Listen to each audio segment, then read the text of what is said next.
Welcome to the Every Mom is an Athlete podcast, where we believe that motherhood is inherently athletic.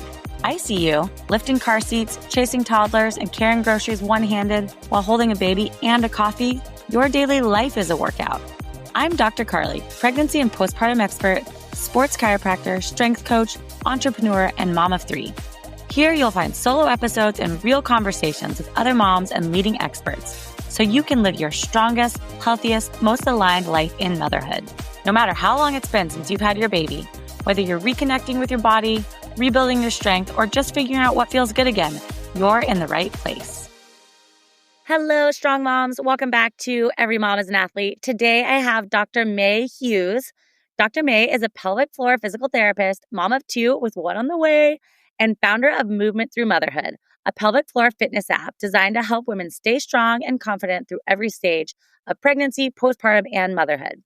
Through evidence-based programs for pregnancy, labor prep, postpartum recovery, and beyond, Dr. May empowers women to integrate pelvic floor wellness into their fitness so they can move, lift, and live without pain, fear, or limits. Her educational content has reached millions online, blending science with simplicity to help women rebuild strength from the inside out.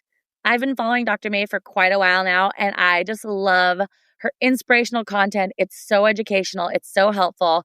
If you haven't, go give her a follow and enjoy this episode talking about pelvic floor health through pregnancy into motherhood and how we can really focus on our pelvic floor to make us stronger, more adaptable humans and moms. Enjoy this interview with Dr. May. All right. Hello, strong moms. I'm so excited to welcome Dr. May, a pelvic floor physical therapist, here with me today. I have been following her for a long time online, and she just is a wealth of information and just so helpful for all the pregnant and postpartum moms out there. So I would love, Dr. May, if you could just give us a little intro, tell us about yourself, and then we'll get going talking about pregnancy and the pelvic floor and all kinds of good stuff. Yes, thank you so much for having me. I absolutely love talking about the pelvic floor and feel like I could talk about it all day long. But I am a pelvic floor physical therapist, mom of soon to be 3. I am 11 weeks pregnant right now. And I work with women locally here in Nashville, Tennessee, but also across the globe through my Movement Through Motherhood pelvic floor fitness app. And I just absolutely love the pelvic floor. I love that. Yes, I do too. It's so interesting, and I'm so grateful that it feels like, correct me if you think this is different, but it feels like in the past 5-10 years, we're really talking so much more about it. Way more women know about pelvic floor physical therapy, and I feel like it's more of a household term now, which I adore.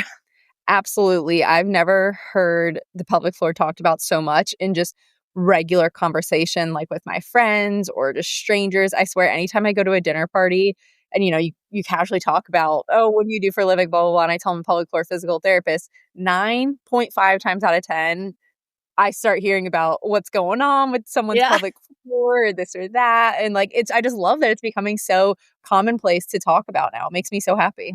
Yeah, it's not I don't know. Not that it was taboo, but I get the same thing as a chiropractor. People are like, oh, I have this thing in my back. I'm like, oh my God. But really, I do care. I want to hear, but I cannot fix it for you in this moment. So yes. All right, we had a little technical difficulties. We're back. Everything's working. It's all good. We both fended off our children. Now here we are. Speaking of that, tell me a little bit about your kids. You're pregnant currently, right? Yep, I am 11 weeks along. Oh my gosh. And this is baby number 3? Yes. I mean, I guess I did have a miscarriage between baby number 1 and 2, but I just count the full term babies. Sure. And how old are your kids? My oldest daughter, she's 3.5. And then I have a baby boy who's only 14 months. Oh, wow. Yes. And then we got a little bit pregnant sooner than anticipated with baby number 3. We wanted a third, but wanted a larger age gap. But, oh, here you go. Their plans were happening for us. Yeah. Mine are 6 and 3.5 and 9 months.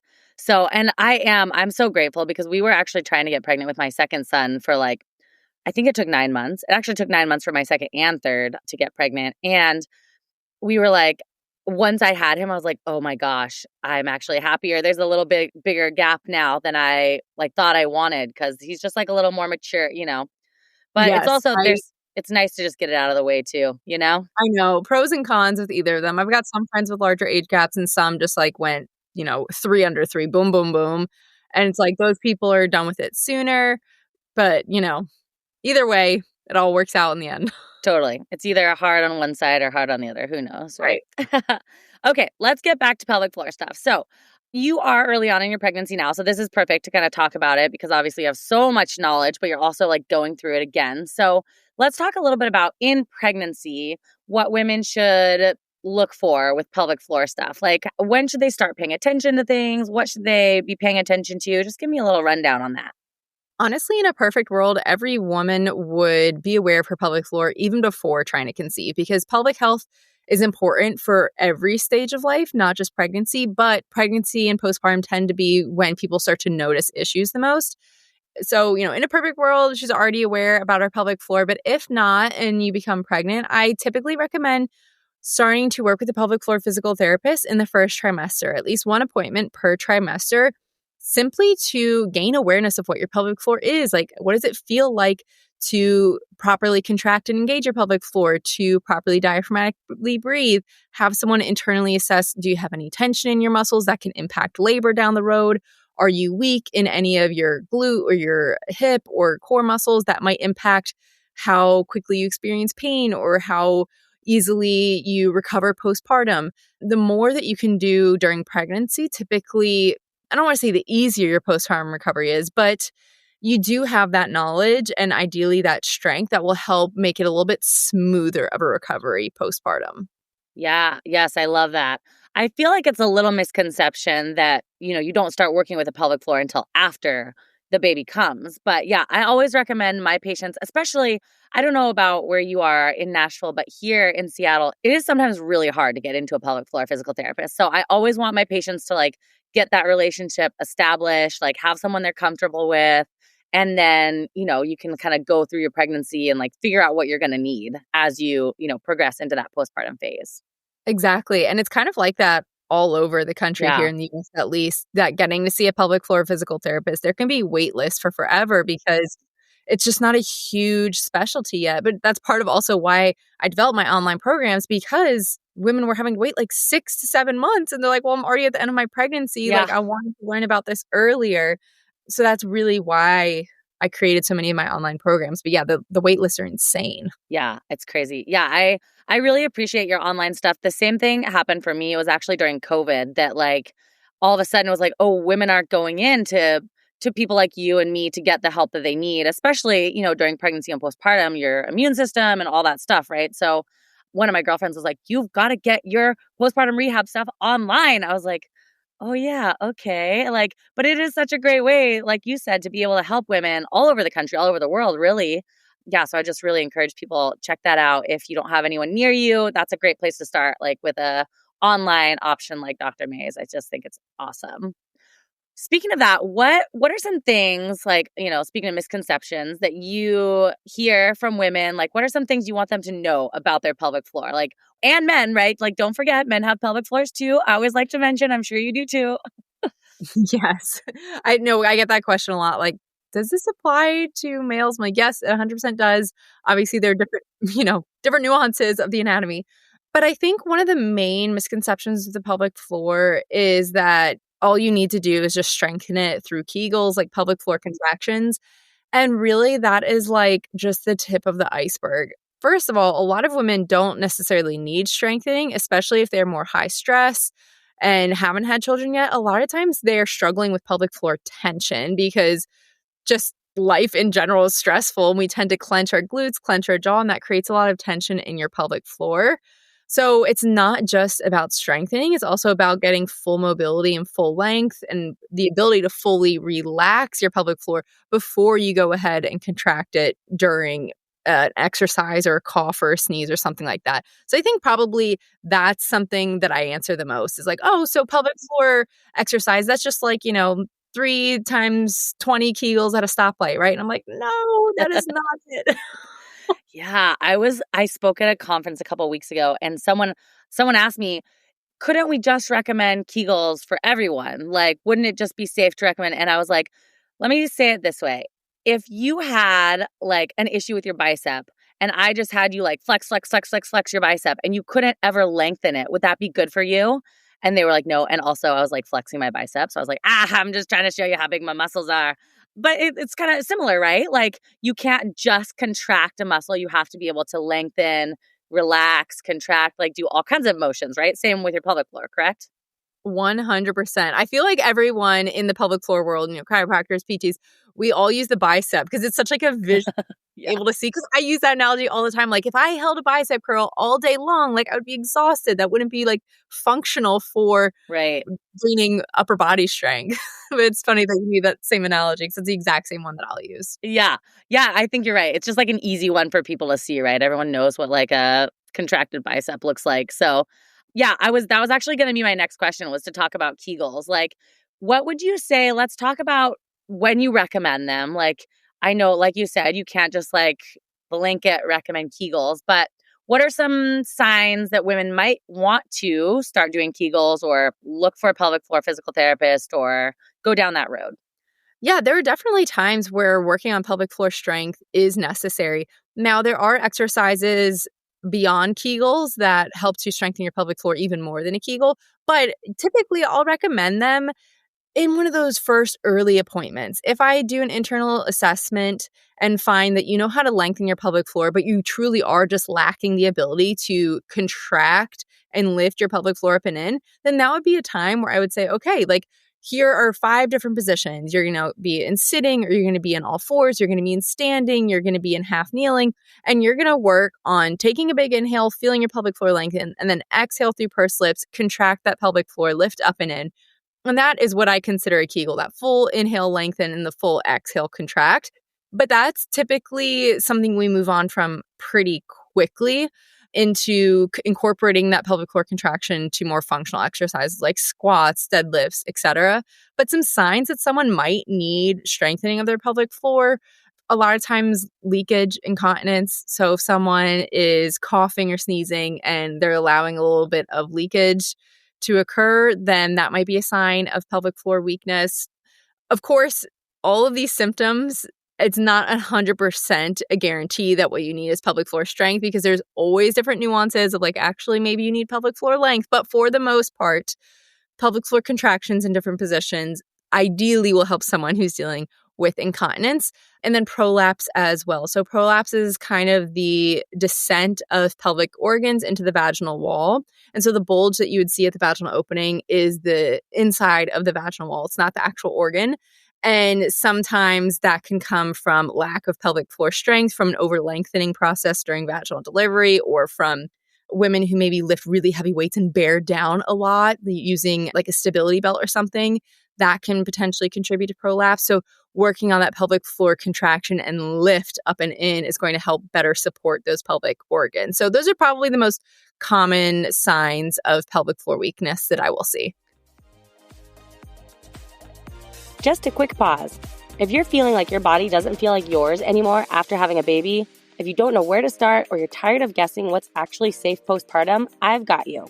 I created the Postpartum Restoration Plan to give moms a clear, doctor-designed roadmap to rebuild strength, support their core and pelvic floor, and start feeling strong again. It's just 4 days a week, under 20 minutes, and built for real postpartum life. Whether you're a few weeks or a few years out, it's never too late to start. Click the link in the show notes and I'll walk you through it. Yeah, I think you said something that's really important, which is the Kegel is not just the contraction up, but it's also the lengthening out. And I think that's one like little nuance that gets missed a lot in like just sort of like the general, I'm sure not when people come in to actually see a pelvic floor physical therapist, but just if you like hear online, right? It's like just contract, contract, contract. It's like, no. It's the full range of motion. Just like you said, any other muscle, the bicep has to fully extend, fully contract, same thing. So I think that's like, and that can be hard. I remember after I don't even remember which kid it was, to be honest with you, one of my kids. I remember going back to my pelvic floor PT, who's such a great, poor girl. I keep referring her so she can't take new patients, but I keep sending them to her. I couldn't get like that full motion, and then we had to work on sustaining it, right? So she was like, your power is good, but then what's the word I'm looking for? Endurance. Thank you. Endurance is not very good. And so that's kind of the same thing, right? It's like, you can't just say like, oh, do this, hold for a second, whatever. Like there has to be some evaluation, right? Generally. Right. 100%. You look at things like quick coordination, we call them like quick flicks versus long holds versus bearing down, all of those sorts of things. One thing you said that do have a question about is during pregnancy, do you do internal exams during pregnancy? I do. Yeah. I know pelvic floor physical therapists, it's more of like a cover your own butt type of thing. Yeah. They might not do it in the first trimester just because they don't want to be associated with a miscarriage, even though there's absolutely no link between a internal exam.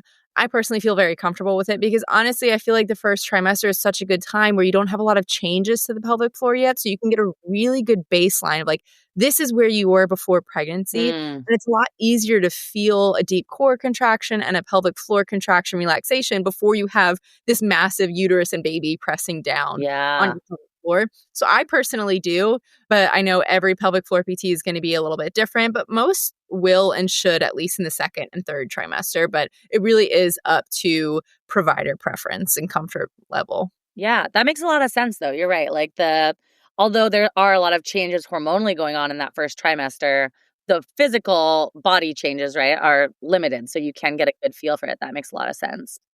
How do you think when we talk about, like you mentioned leaking earlier, you mentioned some pressure. Let's talk a little bit about what's normal, what's not, what we should address, that sort of thing. So let's go into some of that.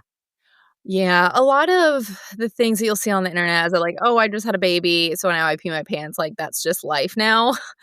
And it frustrates me so much because while it's common, it doesn't mean that it needs to be your new normal. So I always like to just differentiate between common symptoms and truly what is normal. Normal is you're not having any symptoms, and you can be completely symptom-free. No pelvic heaviness, no leakage, no prolapse, no diastasis. Postpartum. Like you 100% can. It's just a matter of figuring out what you need to work on. So I don't necessarily think anything is normal, so to speak, but immediately after delivery, it is really common to experience a little bit of leakage, a little bit of heaviness. I mean, especially if you had a vaginal delivery, your pelvic floor just stretched like 2 to 3 times its resting length. So it's very normal to have some of those symptoms, but they really, by like 6-8 weeks, everything should be resolving, especially that leakage or the heaviness or, diastasis. 6-8 weeks, really things should be starting to, it's not going to be 100%, but they really should be starting to come back together. And so that's kind of a sign of like, okay, I'm, 6 weeks postpartum and still I can't stand up without peeing my pants. That's like a red flag of, hey, we really need to go get this looked at. And honestly, I think every woman should see a pelvic floor PT at least for one appointment postpartum. It should be covered here in the US. In other countries, it is, not here. Yeah. Oh, don't even get me started. I'm sure don't get you started either. Yes. That's what I tell my patients too. Even my patients who had fairly uncomplicated births, aren't having any issues. I'm like, just go in, just go once. Like pelvic floor PTs, I think are great because, chiropractors have this like thing about us that are like, oh, you have to go forever. I'm like, okay, first of all, that's not true. You might want to come forever because you feel so good. But like pelvic floor PT, I'm like, ideally, you don't have to go back a whole bunch of times. And if you do, you have a great resource of someone that you trust and and like, all that stuff. So I always encourage everyone also to see a pelvic floor PT postpartum, even if there's no issues. I'll just drop the mic there. And obviously, I like sort of set you up for that question because I love that you say that.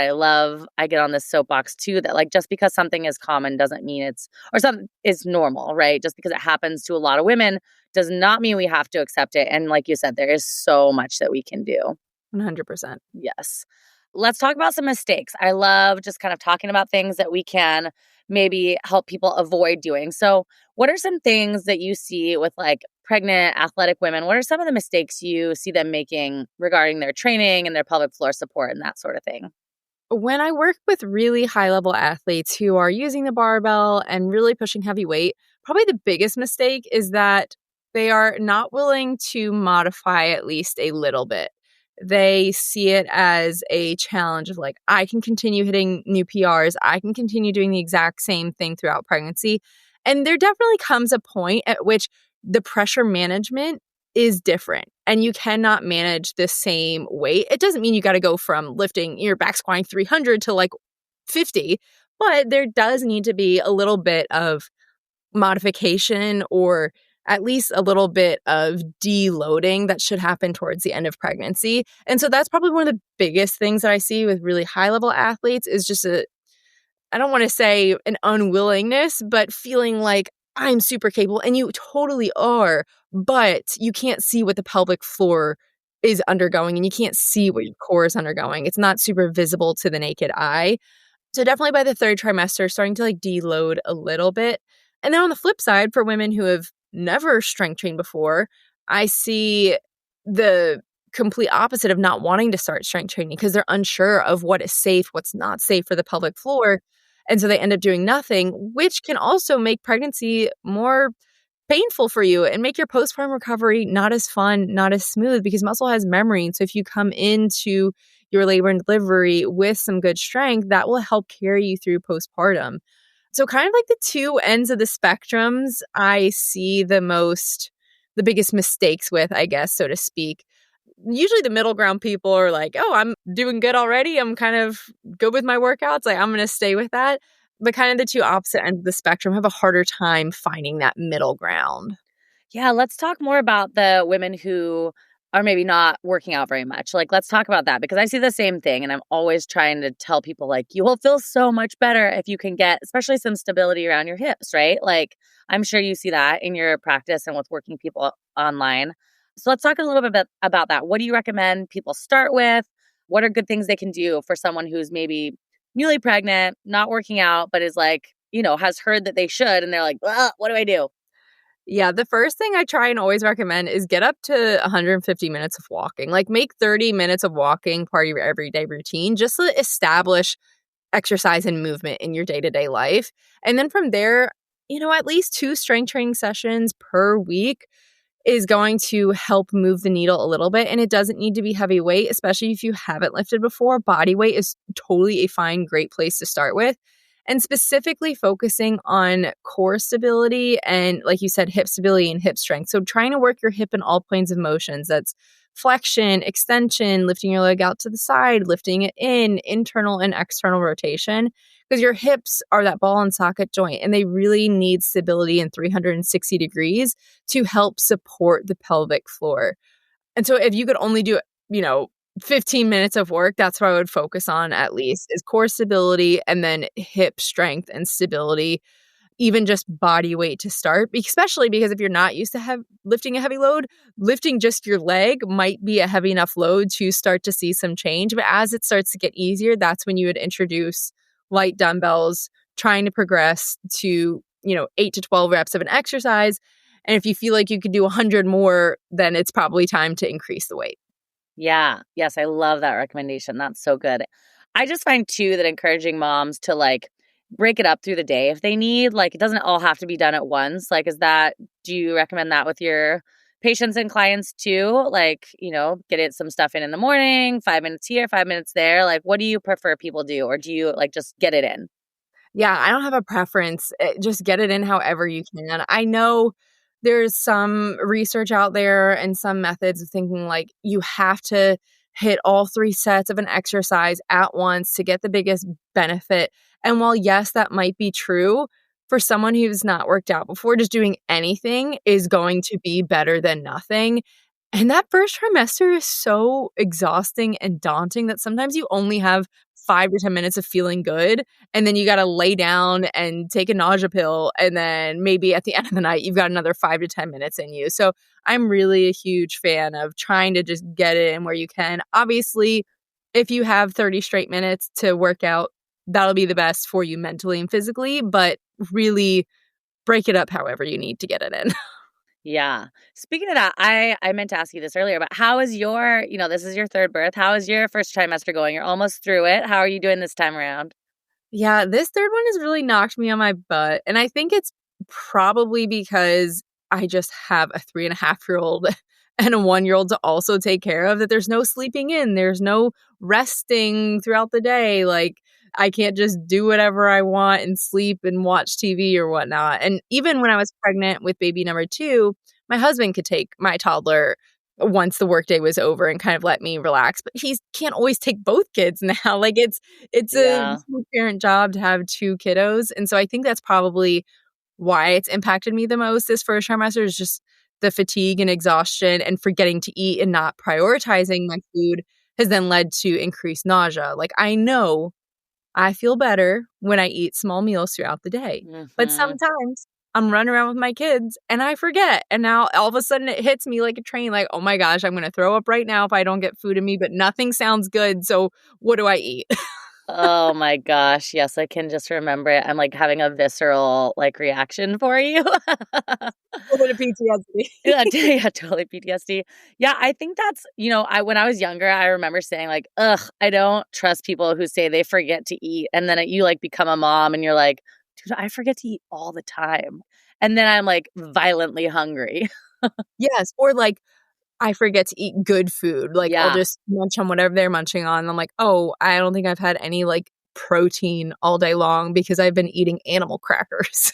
Oh my gosh, yes. Oh, but animal crackers are so good. They really are. They're phenomenal. And it's like a good, easy thing that I know, like, if I'm feeling nauseous, I can just like take a bite of one. I'm like, okay, I'm Yes, feeling especially during that time.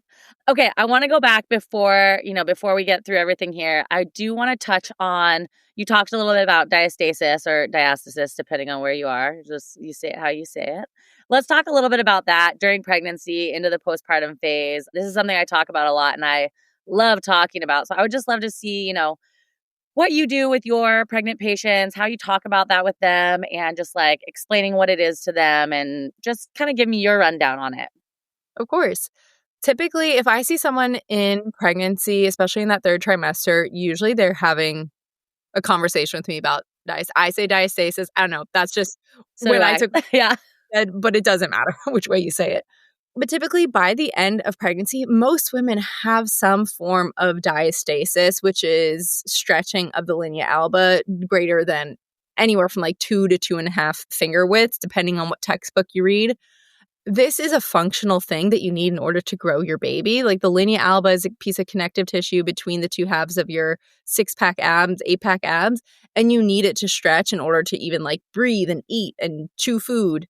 So you need that stretch to grow your baby. But what we want to avoid during pregnancy is causing excessive damage to that linea alba, because it's already so thin that's where you want to avoid exercises where you're starting to see coning or midline protrusion of that linea alba, because that's a sign that you're putting a lot of pressure against really weakened, thin tissue already, and you might cause damage to it that makes it harder for the tissue to heal postpartum. Because typically, if all things are going well, your diastasis or your abdominal separation should go back, research shows, within, 6 to 8 weeks. It doesn't mean you're going to be as strong as you once were, but typically that stretching is starting to go back to its quote unquote baseline within 6 to 8 weeks. But that won't happen if you're causing excessive damage during pregnancy, or on the flip side, postpartum, you're causing that excessive damage. You're going back to crunches too soon, or any sort of exercise where you're not managing that intra-abdominal pressure and you're starting to see that coning at midline. So I like to tell women it's not something necessarily to be afraid of if you put your fingers in between your midline, you're like, oh my gosh, I have a huge gap during pregnancy. For most women, we will have some sort of gap, but it's making sure you're not causing excessive damage to it during pregnancy and then postpartum. But I typically, everyone wants to know, how long will it take to heal? If you're doing all things right, usually muscle grows within 12 weeks, and that's where you really start to see good hypertrophy. So by 12 weeks, you should have pretty good core strength, not necessarily back to your pre-pregnancy, but enough where you can do day-to-day activities and not be concerned about your abdominals. And then, like I said, even earlier, that 6 to 8 weeks is when you might start to see, physically that abdominal separations start to lessen. But I recommend working on it with a pelvic floor physical therapist as soon as you can postpartum, to ensure that when you're engaging your deep core, when you are bracing during exercises, or just when you're lifting your baby up from sitting in bed, that you're not putting that excessive pressure at that linea alba. Another thing I want to note is that some women are born with more abdominal separation than others. Unless you've, checked yourself prior to getting pregnant, you might already have a gap of about 1 finger width and you didn't even know it. And that is totally normal. I mean, babies are often born with diastasis recti because their abdominals are working to gain strength. And build that core strength to bring both halves together. I actually got that question recently in my DMs. Like, my baby has coning. Like, what does that mean? I'm like, it'll be okay. Their abdominal muscles are just getting stronger. My Yeah. baby had it too. Yeah, it's really normal, even up to 2 years, that kids can have it, which is crazy. Yeah, I remember my first son actually has an umbilical hernia, and we're like, I've got to figure out if we're going to get it fixed or not. But I have seen as he's gotten stronger, he's doing jujitsu, he's 6 now. I'm like, oh, I can see where he used to have a terrible diastasis. And now he'll get a little bit, but he's done a lot of, not work, like he's not like purposely working on it, but he's gotten stronger, he's gotten better body control, right? Where it's like, oh, he can control that. And that's another thing I'm sure you tell your patients too, is like, it's all about its function, right? So it's not always about it coming all the way back together, especially postpartum. It's like, can we functionally control it? Like with our breath, engaging our core, coordinating all that stuff, right? Exactly. Like, it might never go back to what it was pre-pregnancy. For instance, like, I have 2-finger gap width for my diastasis. Even before I got pregnant, the depth was not deep at all. That's the other thing, is it's not just about the width, it's about how deep it is. How many knuckles can you get down into your midline of your belly? And so, yeah, I've got a 2-finger width separation. That's totally fine. I have absolutely no symptoms. I can engage my core. I don't have any coning when I do exercises. So yeah, exactly what you said. It's not just about the physical appearance of the gap, but it's also mainly the function. Yeah. Yeah, same. I had one before I got pregnant, and then, yeah, I've still had it. And again, same as you, like, just you learn to control it, and you learn to be able to do all the things you want to do. And like you said, I mean, I've had many patients in my office, not many, I shouldn't say many, probably in my 15 years of practice, like 5 or 6 guys who I found a separation on. Mainly now I look for it because in my early years of practicing, I was like this back pain that I was like, not that I'm the best chiropractor in the world, but like usually I know I can get someone better within a few visits. And then when it wasn't getting better, all of a sudden, like, I had them take off their shirt and I saw someone sit up off the table and I was like, oh my gosh, I totally didn't look at your abdominals. And so now I do that every time. But yeah, it's really interesting. So that's another thing I always tell people. Same with the pelvic floor, right? I'm sorry, I'm like, now I'm on a soapbox. But if there's like low back issues that won't go away that you haven't been able to address, those are 2 things. There's diastasis and the pelvic floor that might be the missing link that you haven't looked into yet. Yeah, it's all part of that inner core system. Low back, pelvic floor, core, diaphragm, all can be linked. And I know people sometimes like, why are you looking at my ribs? I'm complaining of leakage while I'm like jumping. I'm like, but your diaphragm impacts your pelvic floor, which impacts your leakage. So it all does play a huge role, that inner core system. Yeah, it's all connected. You're telling me it's all connected? Okay, so let's talk about last thing. What's one concept or mindset shift that you would hope every pregnant woman could walk away after learning a little bit more about their pelvic floor? I really just want everyone, the mindset shift, to think of pregnancy and postpartum not as a time of change, a negative change of like, I'm never going to be the same. My body is never going to look the same or feel the same. It's really about, can you just adapt to the changes that are going on? And yes, you can. The female body absolutely can adapt to the changes and come out even stronger. A lot of women are stronger postpartum than they were prior to pregnancy because they're being so much more intentional about their core and their hip strength. And they know the importance of those things, that I see so many women actually get way stronger after having children. So I just really want women to kind of shift that mindset of like, pregnancy is just going to wreck my body and I'll never be the same. My pelvic floor is never going to look or feel or function the same, because that's just absolutely not true. We just have to have the right resources. Yes, that's so helpful. I love that mindset shift. Thank you for sharing that. Okay, last little quick thing I love to do with people is just a little random rapid fire questions to get to know you a little better. So you are pregnant. So are you drinking coffee currently? I am. Okay, Yep. so give me your coffee order then while you're pregnant. I am typically a black coffee drinker, which I know is so boring at home. However, if I'm at a coffee shop, I don't always trust everyone's black coffee. And so I will get a caramel latte with only 2 pumps of whatever they're putting in it and just regular whole milk. Yeah, love it. Okay, black coffee. I wish I could be a black coffee drinker. My whole life I wished it. I can't do it. I mean, I guess I could, right? But I don't want to do it. One movement you wish more women would stop doing during pregnancy?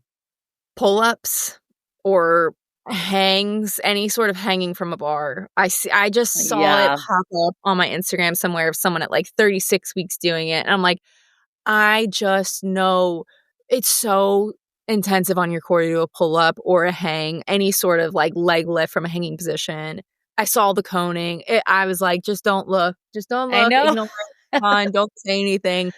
I know. But yeah, any sort of pulling motion, like it happens so soon in the first trimester where you start to see that the negative core response from it. So it's just not worth it. Yeah, that's what same thing. Cost benefit analysis, right? Like it's not, what are you trying to prove? Okay, if you could only pick one, squats or deadlifts during pregnancy? Probably deadlifts. Oh, okay. I love deadlifts for opening up the posterior pelvic floor. Getting that glute length, that hinging is so important because a lot of us tend to clench the glutes and move our hips into more of like external rotation with the feet out, like the waddle during pregnancy. And proper deadlift form can really help combat that by getting more hip internal rotation and that posterior pelvic floor lengthening. Okay. The good news is you can do both. So, Yeah, you totally can do both. Okay. Kegels, are they overused or underrated? 100% overused. I still will hear stories of patients who saw someone else before me. Like, I went to a pelvic floor physical therapist and it was useless. All she did was give me 100 Kegels. And I'm like, I'm sorry. Not every provider has newer training. Yeah.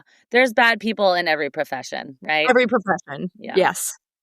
Yep. Okay. Last question. One thing you wish OB-GYNs told their patients about the pelvic floor?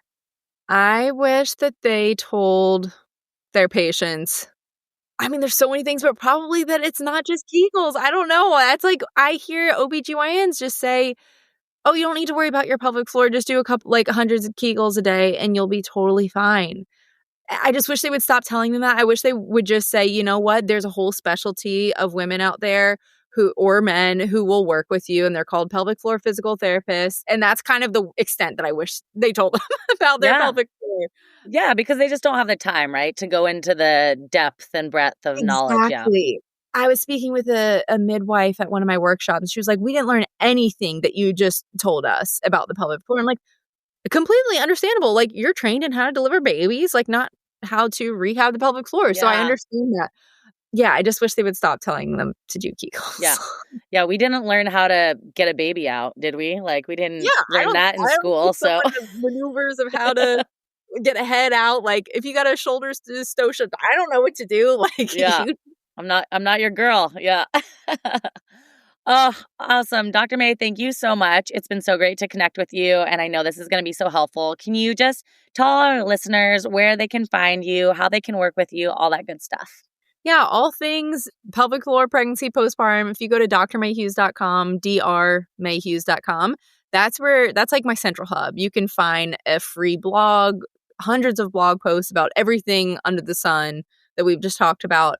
It's where you can also find my Movement Through Motherhood app, where I have pregnancy, postpartum, and beyond fitness programs that we kind of touched on, just to help women have something to do if they can't get into a pelvic floor physical therapist right away. And then on social media, I'm the same May Hughes across all platforms, YouTube, TikTok, Instagram. I think that's really all that I'm active on. Okay, thank you so much, and good luck with the rest of your pregnancy. I hope you start to feel better soon and get that second trimester glow, Thank you so much. I hope so too. All right. Thanks for listening. Every Mom is an Athlete isn't just a podcast. It's a reminder. Motherhood is athletic, and you're still the athlete you've always been. But it's not about going back. It's about moving forward intentionally and powerfully. If this episode resonated with you, I'd so appreciate it if you'd share it with a friend, leave a quick review, or rate the show. It helps more moms to hear what they need to believe, that every mom is an athlete. See you next time.